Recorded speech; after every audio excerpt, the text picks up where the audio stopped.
Welcome students to the new class of physics. आज का हमारा टॉपिक है work energy and power and you will definitely see some questions from this topic. So let's start. What is work? Work क्या है? Work को define करें। Work is defined to be the product of component of the force in the direction of the displacement and the magnitude of this displacement. क्या हुआ? Work को W से denote करेंगे और ये क्या है? Product of the component of the force in the direction of the displacement and magnitude of the displacement। Okay, force के कंपोनेंट के लिए हम क्या यूज़ कर लेंगे? F यूज़ कर लेंगे और मैग्नीट्यूड ऑफ डिस्प्लेसमेंट के लिए D यूज़ कर लेंगे। तो W क्या आ गया?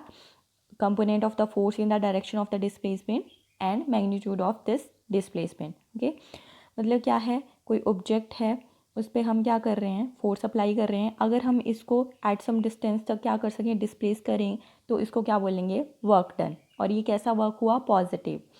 मतलब वर्क जो है वो पॉजिटिव भी हो सकता है, नेगेटिव भी हो सकता है, ज़ीरो भी। पॉजिटिव कब हुआ? जब हम जो फोर्स अप्लाई कर रहे हैं उसी के डायरेक्शन में डिस्प्लेसमेंट मिलेगा, तो क्या हुआ? वर्क डन कैसा हुआ? पॉजिटिव हुआ। और अगर जिस डायरेक्शन में हम फोर्स अप्लाई कर रहे हैं उससे अपोजिट डायरेक्शन में वर्क होता है, मतलब ऑब्जेक्ट है डिस्प्लेस होती है, तो उसको क्या बोलेंगे? Negative work done.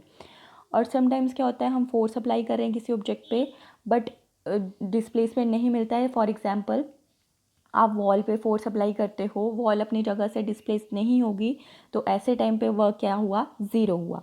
ओके, तो मतलब क्या है? वर्क पॉजिटिव भी हो सकता है, नेगेटिव भी हो सकता है, ज़ीरो भी हो सकता है।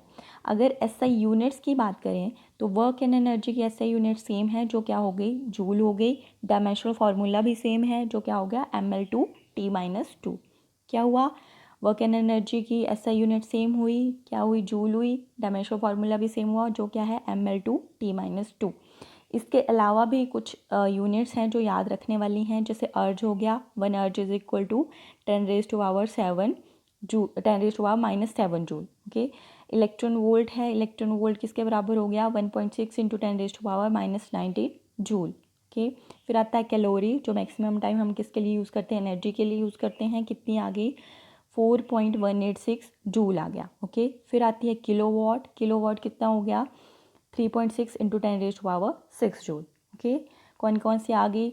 एक तो वर्क एंड एनर्जी की SI यूनिट जूल आ गई, इसके अलावा अर्ज आ गई, कितने के बराबर हुआ? जो 10⁻⁻7 जूल।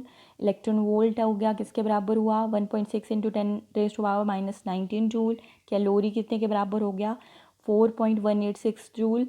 किलोवाट आवर कितने के बराबर हो गया? 3.6 इंटू 10⁻6 जूल। ओके, तो याद रखना है कि पूछ सकते हैं जैसे 1 अर्ज कितने जूल के बराबर होता है, 1 इलेक्ट्रॉन वोल्ट कितने जूल के बराबर होता है, 1 कैलोरी कितने जूल के बराबर होती है। Okay, and SI unit simply पूछते हैं तो क्या आ गई? जूल आ गई। डायमेंशनल फार्मूला कितना आ गया? ml/t-2। ओके, इसके अलावा क्या आ गया? जो वर्क है पॉजिटिव भी हो सकता है, नेगेटिव भी हो सकता है, ज़ीरो भी हो सकता है। ओके, और क्या है? क्या चीज़ है ये? Component of the force in the direction of displacement and the magnitude of the displacement, ये चीज़। ओके, अब बात करें कि no work is done if, जो वर्क है मतलब ज़ीरो वर्क हो रहा है या कोई वर्क नहीं हो रहा है। कब? जब डिस्प्लेसमेंट क्या हो? ज़ीरो हो। डिस्प्लेसमेंट ज़ीरो का मतलब क्या हुआ? जैसे हमने एग्जांपल दिया था कि कोई वॉल है, उस पर हम फोर्स अप्लाई कर रहे हैं, तो डिस्प्लेसमेंट जो है ज़ीरो है। ओके, जो वॉल है वो अपनी जगह से डिस्प्लेस नहीं होती हमारी फोर्स लगाने की वजह से, तो ऐसे टाइम पे जो हम बोलेंगे कि there is no work done. फिर सेकंड क्या आ गया? द फोर्स इज़ ज़ीरो, जब फोर्स क्या हो? ज़ीरो हो। मतलब जैसे आप मान लो कि किसी टेबल पे आपने क्या रखी है? ऑब्जेक्ट रखी है, और फ्रिक्शन की वजह से वो क्या हो रही है? डिस्प्लेस हो रही है एक जगह से दूसरी जगह पे। ओके, तो क्या है? डिस्प्लेसमेंट तो हो रही है बट हमने क्या किया? कोई फोर्स अप्लाई नहीं की है, मतलब फोर्स क्या है? ज़ीरो है। तो हमें पता है कि क्या है? W क्या है? Component of the force in the direction of displacement into magnitude of displacement. But यहाँ पे फोर्स क्या है? ज़ीरो है, इसलिए W की वैल्यू भी क्या आएगी? ज़ीरो आएगी, मतलब नो वर्क इज़ डन। कि थर्ड क्या सिनेरियो आ सकता है? जो force and displacement are mutually perpendicular, मतलब फोर्स क्या है? फोर्स एंड डिस्प्लेसमेंट एक दूसरे के साथ म्यूचुअली परपेंडिकुलर हैं। ओके, मतलब जो थीटा की वैल्यू है वो कितनी है? 90 डिग्री है। और हमें पता है F क्या है? F is equal to F cos theta. Cos theta कितना? थीटा यहाँ पे 90 डिग्री है, कॉस 90 डिग्री की वैल्यू कितनी आ गई? ज़ीरो आ गई, तो वर्क डन कितना आ गया? ज़ीरो आ गया। ओके, तो कोई वर्क नहीं होगा जब डिस्प्लेसमेंट ज़ीरो होगी या फोर्स ज़ीरो होगी या फोर्स एंड डिस्प्लेसमेंट एक दूसरे के साथ म्यूचुअली परपेंडिकुलर होंगे। ओके, नेक्स्ट है काइनेटिक एनर्जी के। काइनेटिक एनर्जी की बात करें तो किस तरह डिनोट करते हैं इसको, के से डिनोट करते हैं और इसकी वैल्यू कितनी है, K is equal to half m v square. जहाँ पे कोई ऑब्जेक्ट है जिसका मास कितना है, एम है, वेलोसिटी वी है, तो उसकी काइनेटिक एनर्जी कितनी आ गई, हाफ एम वी स्क्वेयर। और अगर क्या करें इसको डिफाइन करें तो kinetic energy of an object is the measure of the work an object can do by the virtue of its motion. मतलब कोई ऑब्जेक्ट है जब वो मोशन में होगी तो उसके पास कौन सी एनर्जी होगी, काइनेटिक एनर्जी होगी। तो काइनेटिक एनर्जी ऑलवेज किसकी वजह से होगी, मोशन की वजह से होगी। मतलब कोई ऑब्जेक्ट मूव कर रही है, कोई ऑब्जेक्ट है जिसके पास क्या है, वेलोसिटी है, तो क्या है उस ऑब्जेक्ट के पास क्या है, काइनेटिक एनर्जी है। और इसका एग्जांपल क्या आ गया, the kinetic energy of a fast flowing stream has been use to grind corn.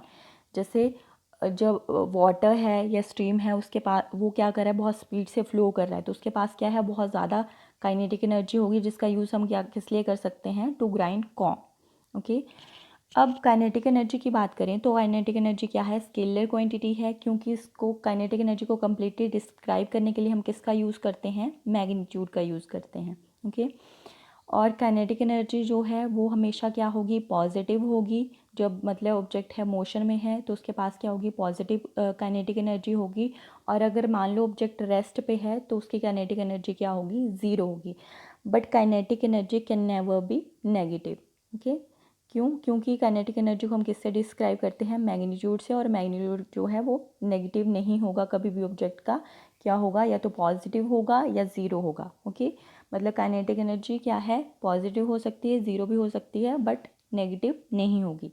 Okay, और क्या है, क्यों, क्योंकि काइनेटिक एनर्जी किसकी वजह से होगी, मोशन की वजह से होगी, वेलोसिटी की वजह से होगी, मैग्नीट्यूड की वजह से होगी।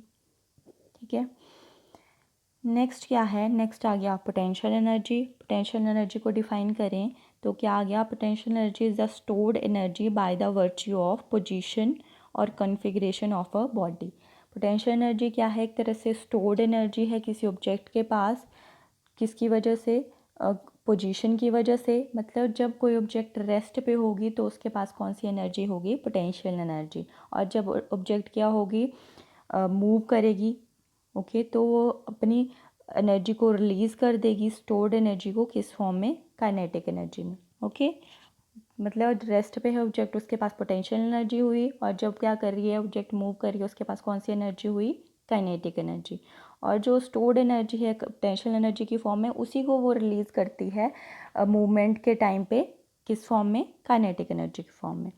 और अगर हमने क्या करना है, पोटेंशियल एनर्जी को डिनोट करना है तो वी से, वी एच या वी एक्स से करेंगे। एक्स क्या हो गया, डिस्प्लेसमेंट या हाइट हो गई, और कितना हो गया, V is equal to m g h. M क्या आ गया, मास ऑफ द ऑब्जेक्ट आ गया, एच क्या आ गया, हाइट आ गई, मतलब जितनी हाइट तक हम डिस्प्लेस कर रहे हैं ऑब्जेक्ट को, और जी क्या आ गया, ग्रेविटेशनल कांस्टेंट आ गया। ओके, ग्रेविटी की वैल्यू 9.8 मीटर पर सेकेंड स्क्वायर आ गई। ठीक है, तो ये आ गई पोटेंशियल एंड काइनेटिक एनर्जी। इनकी यूनिट्स भी सेम होगी वर्क की तरह, जूल, एंड डायमेंशनल फार्मूला भी सेम होगा, ml/t-2। नेक्स्ट आता है पावर। पावर को डिफाइन करें तो पावर क्या है, power is defined as the time rate at which work is done और एनर्जी इज़ ट्रांसफॉर्म्ड। मतलब हम क्या कर रहे हैं, कुछ वर्क कर रहे हैं, बट हम अगर बताना हो हमें उस वर्क का रेट, मतलब किस स्पीड से, किस रेट से हम उस काम को कर रहे हैं, तो तब हम क्या करते हैं, उस चीज़ को बोलते हैं पावर। ओके, मान लो कि आप क्या कर रहे हो, कोई काम है, ठीक है, तो या आप क्या कर रहे हो, सीढ़ियाँ चढ़ रहे हो, तो आप किस रेट से सीढ़ियाँ चढ़ते हो, मतलब कितना फास्ट आप सीढ़ियाँ चढ़ सकते हो, उस चीज़ को डिस्क्राइब करेंगे पावर से। और पावर की अगर एवरेज वैल्यू की बात करें तो कितना आ जाएगा, ratio of work done to the time rate, मतलब W/T। और इंस्टेंटेनियस वैल्यू की पावर बात करें पावर की, तो कितनी आ जाएगी, इंस्टेंटेनियस वैल्यू आ जाएगी पावर की, dW/dt आ गया। ओके, मतलब किस रेट से आप कोई काम कर पा रहे हो उसको क्या बोलेंगे, पावर बोलेंगे सिंपल लैंग्वेज में। पावर क्या है, एक स्केलर क्वांटिटी है SI यूनिट्स पावर की कितनी आ गई, वॉट आ गई, और डायमेंशनल फार्मूला कितना आ गया, ml/T-3। वर्क एंड एनर्जी का क्या था, ml/T-2, एंड पावर का क्या आ गया, ml/T-3। वॉट कितना होता है, 1 जूल पर सेकेंड, और 1 हॉर्स पावर की बात करें तो कितना आएगा ये, 746 वॉट के बराबर। ओके, हॉर्स पावर क्या एक बड़ी यूनिट आ गई, 1 हॉर्स पावर कितने के बराबर हो गया, 746 वॉट के बराबर। ठीक है, ये आ गया, क्या आ गया, वर्क आ गया, काइनेटिक एनर्जी आ गई, पोटेंशियल एनर्जी आ गई, देन पावर आ गया। ओके, वर्क क्या हो सकता है, पॉजिटिव हो सकता है, नेगेटिव हो सकता है, ज़ीरो हो सकता है, बट जो काइनेटिक एनर्जी है वो क्या होगी, पॉजिटिव होगी, और ऑब्जेक्ट अगर रेस्ट पे है तो काइनेटिक एनर्जी उस ऑब्जेक्ट की ज़ीरो होगी, और जो काइनेटिक एनर्जी है वो टोटली किस पे डिपेंड है, मैग्नीट्यूड पे, इसलिए उसकी वैल्यू क्या है, नेगेटिव नहीं होगी। ओके, और किसकी वजह से होती है, मोशन की वजह से। कोई ऑब्जेक्ट जब कुछ वेलोसिटी के साथ मूव करती है तो उसके पास क्या होगी, काइनेटिक एनर्जी होगी। ठीक है, और पोटेंशियल एनर्जी क्या है, जब ऑब्जेक्ट रेस्ट पे होगी तो एनर्जी स्टोर्ड फॉर्म में होगी, जिसको क्या बोलेंगे, पोटेंशियल एनर्जी बोलेंगे। ठीक है, और पावर क्या आ गया, जब उस कोई काम कर रहे हैं उसको हमने बताना है उसका रेट कितना है, तो उसको किससे डिफाइन करेंगे हम, पावर से। उसको बोलेंगे कि इसके पास कुछ काम करने की इतनी पावर है, इतनी कैपेसिटी है। ओके, क्या आ गया, तो time rate at which work is done. Okay, ये आ गया पावर। अब इससे रिलेटेड कुछ क्वेश्चंस देखते हैं, जैसे कि क्या क्वेश्चन आ गया, energy a system possesses because of its velocity related to the surrounding is. कोई सिस्टम है वो एनर्जी प्रोसेस कर रहा है किसकी वजह से, इट्स वेलोसिटी की वजह से, रिलेटेड टू द सराउंडिंग, तो उसको क्या बोलेंगे, काइनेटिक एनर्जी बोलेंगे, पोटेंशियल एनर्जी बोलेंगे, वर्क बोलेंगे, या नन ऑफ द अबव। तो हमें पता है जब क्या है, किसी सिस्टम के पास एनर्जी है किसकी वजह से, वेलोसिटी की वजह से, मोशन की वजह से, तो वो क्या, कौन सी एनर्जी होती है, काइनेटिक एनर्जी। ओके, तो इसका राइट आंसर क्या आ गया, काइनेटिक एनर्जी। नेक्स्ट क्या है, नेक्स्ट है अ 5 kg body is having a kinetic energy of 250 joule, what is the velocity of the body. कोई बॉडी है उसके पास क्या है, मास या वेट कितना है, 5 kg है, काइनेटिक एनर्जी कितनी है, 250 जूल है, तो उसकी वेलोसिटी कितनी होगी। यहाँ पे क्या अप्लाई करेंगे, काइनेटिक एनर्जी की का फॉर्मूला जो क्या है, k is equal to ½ mv²। Okay, यहाँ पे क्या करेंगे, हमने किसकी वैल्यू निकालनी है, v की वैल्यू निकालनी है।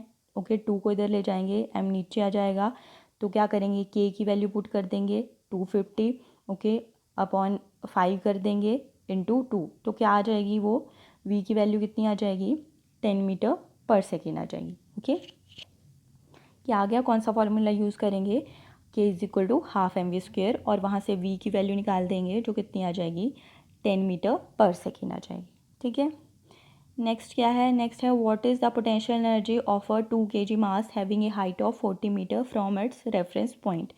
क्या है, क्या निकालना है, हमने पोटेंशियल एनर्जी निकालनी है, जिसको किससे डिनोट करेंगे, v से, और यहाँ पे क्या है, हमें मास दिया है जो कितना है, 2 kg है, हाइट कितनी है, 40 मीटर है, और हमें पता है कि g की वैल्यू कितनी होती है, 9.8 होती है। ओके, ये क्या आ गया हमारे पास, मास आ गया, ये क्या आ गया हमारे पास, हाइट आ गई, और ये किसकी वैल्यू आ गई, g की वैल्यू, और हमें पता है पोटेंशियल एनर्जी की क्या वैल्यू होती है, v is equal to mgh।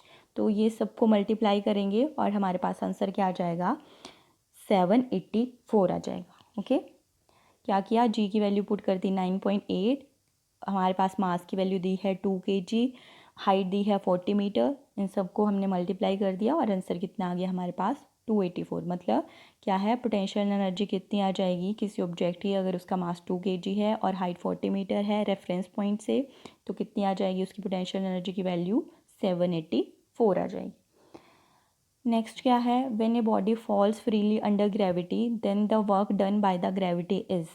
कोई बॉडी है वो क्या कर रही है, फॉल कर रही है फ्रीली अंडर ग्रेविटी, मतलब क्या है, ऊपर से हम क्या कर रहे हैं, नीचे की तरफ, किसी हाइट से नीचे की तरफ, ग्राउंड की तरफ हम क्या कर रहे हैं, बॉडी को फेंक रहे हैं, या कोई बॉडी खुद से फॉल कर रही है, तो वर्क डन कितना होगा, work done by the gravity क्या होगा, पॉजिटिव होगा, नेगेटिव होगा, ज़ीरो होगा, या इन्फिनिटी होगा। ओके, तो अगर बात करें कि जब जो फोर्स है वो एक्ट करती है on a body, okay, has a component in the direction of displacement, जब कोई फोर्स है, ओके, वो क्या कर रही है, एक्ट कर रही है बॉडी पे, और उसका कंपोनेंट क्या है, इन द डायरेक्शन ऑफ डिस्प्लेसमेंट है, तो जो वर्क डन है वो क्या होगा, पॉजिटिव होगा। ओके, तो जब कोई बॉडी क्या कर रही है, फॉल कर रही है freely under the influence of gravity, तो work done by the gravity क्या आ जाएगा, पॉजिटिव आ जाएगा। ओके, और क्या कर रही है, अगर आप दूसरी डायरेक्शन में कर रही होगी तो वो क्या आ जाएगा, नेगेटिव आ जाएगा। ठीक है, तो जब क्या है, फोर्स एक्ट कर रही है, ओके, जिसका component in the direction of displacement हुआ, तो वर्क डन कितना होता है, पॉजिटिव होता है, जो ऑलरेडी हम पहले डिस्कस कर चुके हैं कि वर्क डन पॉजिटिव भी हो सकता है, नेगेटिव हो सकता है, ज़ीरो भी हो सकता है। ओके, तो यहाँ पे क्या होगा, पॉजिटिव होगा। नेक्स्ट है, a moving hammer drive a nail into the wood it has. एक क्या है, मूविंग हथौड़ा है, जिससे हम क्या कर रहे हैं, कोई कील वुड पे ड्राइव कर रहे हैं। ओके, तो उस चीज़ को क्या बोलेंगे, क्या होगी उसके पास, काइनेटिक एनर्जी होगी, पोटेंशियल एनर्जी होगी, मैकेनिकल एनर्जी होगी, या एक्सेलरेशन होगी। ओके, तो हमें पता है कि जब क्या है, एक मूविंग हैमर है, वो क्या कर रहा है, मोशन में है। तो जब मोशन में होगा तो ऑब्जेक्ट के पास क्या होगी, काइनेटिक एनर्जी होगी। ओके, तभी क्या कर सकती है, वो मूविंग ऑब्जेक्ट वर्क कर सकती है। और क्या होगा, therefore a moving hammer drives a nail into the wood. Okay, तो उस हैमर के पास क्या होगी, काइनेटिक एनर्जी होगी। क्यों, क्योंकि it is in virtue of motion. और जब इन वर्च्यू ऑफ मोशन होगी कोई ऑब्जेक्ट, तो उसके पास कौन सी एनर्जी होती है, काइनेटिक एनर्जी होती है। ठीक है, तो ये थे कुछ आज के लिए मेन टॉपिक। इसमें से डेफिनेटली आपको क्वेश्चन देखने को मिलेगा एग्ज़ाम में।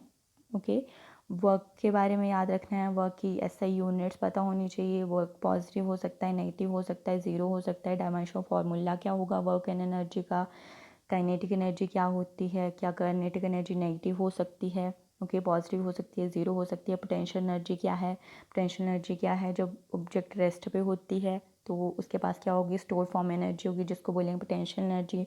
पावर क्या है, ओके, इस तरह के क्वेश्चन और थ्योरेटिकल और न्यूमेरिकल दोनों टाइप के क्वेश्चन आपको एग्ज़ाम में देखने को मिलेंगे। ठीक है, तो आज के लिए इतना ही। Thank you.